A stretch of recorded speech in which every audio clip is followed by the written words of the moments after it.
আসসালামু আলাইকুম বিয়াস।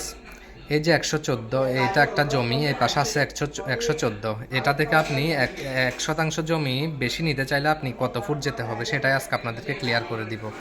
সেটার জন্য আপনি প্রথমে 435.60 ভাগ 1%, সরি 435.60 পূরণ 1% ভাগ 114, এই যত ফুট আছে সেটা সেটা আপনারা ক্যালকুলেটারে মেরে দিলে কত ফুট আসবে সেটা আপনারা দেখতে পারবেন। দেখুন,